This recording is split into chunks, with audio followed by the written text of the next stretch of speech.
সবাইকে নিয়ে আজকের প্রথম আসর এখানেই শেষ করলাম। আর সবাই খুব পরিশ্রম করেছে। মাসিমণি অনেক সহযোগিতা করেছে আমাদেরকে। টাটা। এই মাসিমণি অনেক সহযোগিতা করেছে।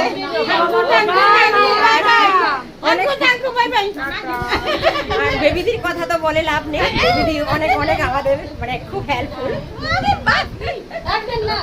আর বেবিদির আরেকজন সহপাঠী, তো উনি অনেক সহযোগিতা করেছেন, দেখিয়ে দিচ্ছি। আর বাকিরা ওইদিকে বসে আছে। তো এখন প্রসাদ নেব, নিয়ে তারপর বাড়িতে চলে যাব। এখন বাজে রাত প্রায় 11:30 কাছাকাছি, 11:06। তো ঠিক আছে, সবাইকে টাটা। আমাদের প্রত্যেক দিনের ভিডিও আর পদ্মবরণের যে শ্লোকগুলি, যে সুরগুলি থাকে, অবশ্যই তোমরা দেখার চেষ্টা করো। ওকে, টাটা সবাইকে।